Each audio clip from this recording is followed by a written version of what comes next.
The April jobs report is out, showing an additional 420,000 jobs added during the month of April, edging slightly above the expected 380,000. Unemployment rate remaining unchanged at 3.6%. So let's take a deeper dive into this report with former Labor Secretary and American Bridge 21st Century Co-Chair Tom Perez. Mr. Perez, it's great to see you again. We certainly have seen sustained momentum in the jobs picture right now. But what's your assessment of the labor market today?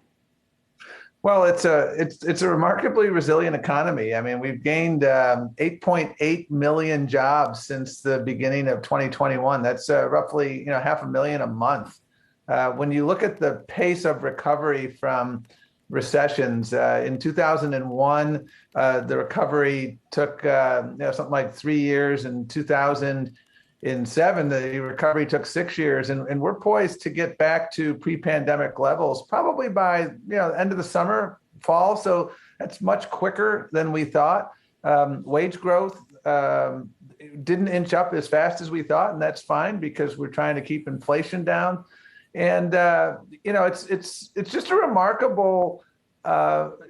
It's remarkable in its resilience, this economy. That's really the main thing I look at. And you never allow 1 month to be a trend. But when you look at the pace of growth since the beginning of 2021, over 500,000 jobs a month, that's really impressive. Now, we've got more work to do, obviously, and the Fed's work in hiking interest rates and all of that to address inflation. Those are important items. But I'll tell you, for me, I keep having flashbacks to when I first became labor secretary. We were dealing with the plight of the long-term unemployed, people who'd been out of a job for a long time and they'd frankly lost hope. And we don't have that challenge this time in the level we had it before because we had the right amount of stimulus so that people weren't left behind.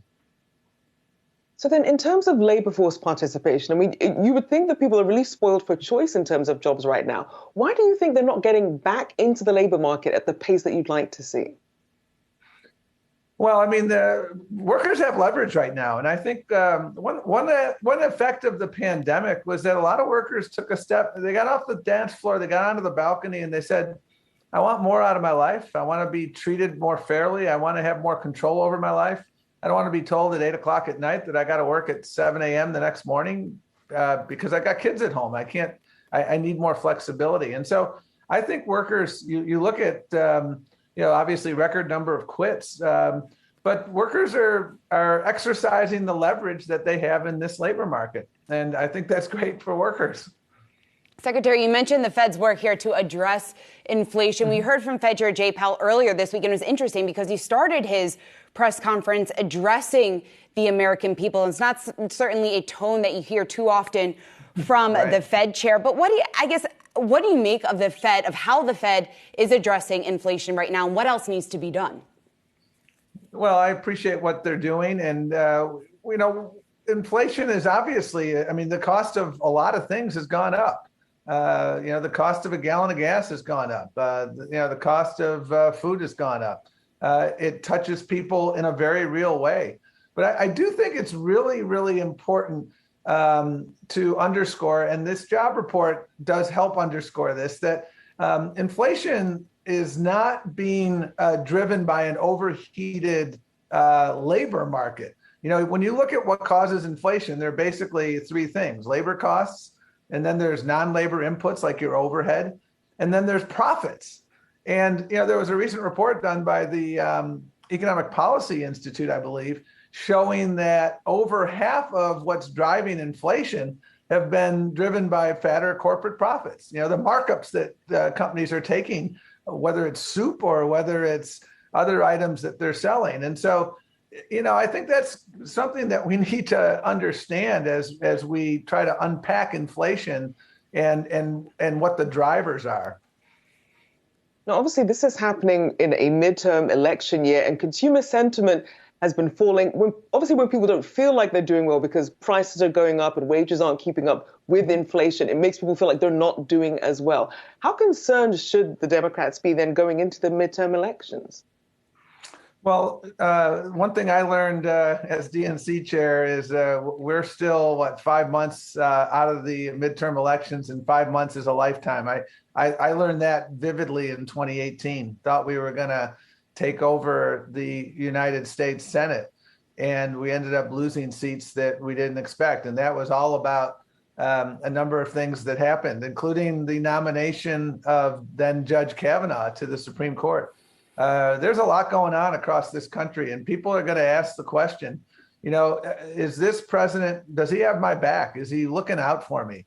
The $1,400 check that people got, the record investments in infrastructure, all of these things with every passing month, people are going to start seeing as they go on a summer vacation, they're going to see Bidenomics at work, because they're going to see these projects that are rebuilding and building their communities and improving their communities. Inflation is very real. There's no doubt about it. And the Fed is taking action. I think, again, as I just said a few minutes ago, we really need to look at the underlying root causes of inflation here, and it's not labor costs. The supply chain disruptions are very real. And that is something that we need to get a better handle on. And that's exactly what the administration is working on. And so, I think there are a lot of issues. And I think what the Democrats have to do, plainly and simply, is be very clear about what we've delivered on. All too frequently, I think we tend to lament what's on the cutting room floor when a bill gets passed, as opposed to celebrating what we have passed and marketing what we have passed. We've gotten a lot of things done for the American people. The pace of this recovery is faster than any recovery in decades, and we need to make sure we're telling that story. Again, what's about to happen in the Supreme Court, I think, is going to be really, really relevant to voters, because we're turning the clock back 50 years on women's reproductive health. And that is something that voters are going to remember this November. And speaking of that, because you are running for governor in Maryland, so obviously an issue very important not only to that state, all 50 states, but something that you have been extremely vocal on. Not only do we know the immediate effect that this is going to have, but talk to us more just about the economic impact that we could see if, in fact, Roe v. Wade is overturned.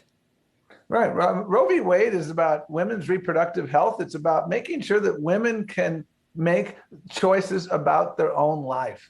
And Roe v. Wade is the tip of the iceberg, because the next thing the Supreme Court's going to tackle is going to be contraception. I mean, the legal underpinnings for Roe v. Wade and the rights that were established were brought to us by a case called Griswold versus Connecticut, which was about contraception. And this is a very real issue. I don't call it a women's issue. It's a family issue. And, my children and grandchildren are going to be confronting a world in which they have less rights than my mother and myself. And that is the economic impact of this. I mean, we've worked hard to increase female labor force participation. And this is going to, I think, it's going to have public health impact as we move away from safe access to reproductive health to what we know was taking place pre-Roe v. Wade. And so this is absolutely a women's issue, but it's more than a women's issue. I think it's an issue for everyone in this country. And that's why, you asked the question about the midterm elections. I think people now have to understand that there is a frontal assault on some basic rights and freedoms, whether it's voting rights, whether it's women's reproductive health, rights in the employment workplace. There are just fundamental attacks. Rather than expanding the scope of opportunity, this court is restricting the scope of opportunity for people. And I think voters are going to take notice. I remember vividly in 2016, a focus group after the Trump election, and this focus group, they were asked, well, are you concerned about Roe v. Wade because Donald Trump just won? And the consensus of the group was, oh, don't worry about that. You're fear-mongering. Roe v. Wade is the law of the land, and that'll never change. Boy, was that wrong. Indeed. I mean, and as you talk about some of these shifting trends that we're seeing when it comes to labor, we're also seeing this shift when it comes to workers, when it comes to unions. We did see this letter from Starbucks. Obviously, they were saying that they were not happy with President Biden meeting today with some of these union leaders that included SBW Workers United. They're saying that the company wants its own meet and greet. We're deeply concerned that Workers United was invited while not inviting official Starbucks representatives. What is your take on this move towards unionization and how some of these, perhaps these larger multinational companies, are really addressing what the needs of some of their workers? Well, rather than complaining about who was at a meeting at the White House, I think what Starbucks ought to do is form a table with the union and listen to their concerns. I was up in Baltimore 2 or 3 weeks ago where they took a vote and unanimously established the first Starbucks union in the state of Maryland. And at the time, I think it was maybe the 25th such union in the country. And I'm confident by the end of the year, there'll be 250. I'll tell you what I think the American people see right now in this renaissance in the union movement is people understand, once again, that the union movement brought us the weekend. The union movement brought us job safety. When workers have collective authority, when you can collectively bargain, it brings collective prosperity. And when you look at the polling, public support of the labor movement has gone up significantly in recent years. And that's because unions are on people's sides. And I think what's happening in Starbucks is remarkable. What's happening in Amazon is remarkable. And I strongly support it because I really believe that when unions succeed, the middle class succeeds. And by the way, when unions succeed, and we're talking about the job report today, people of color succeed.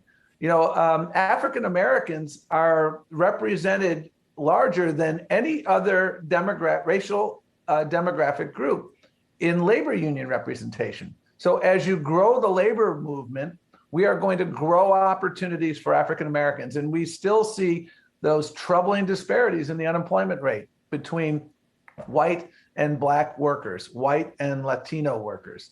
And so I think one way to address that is to grow the labor movement. We do appreciate you taking the time on this wide-ranging interview. We do appreciate it. Tom Perez, the former Labor Secretary and American Bridge 21st Century Co-Chair. Thank you so much.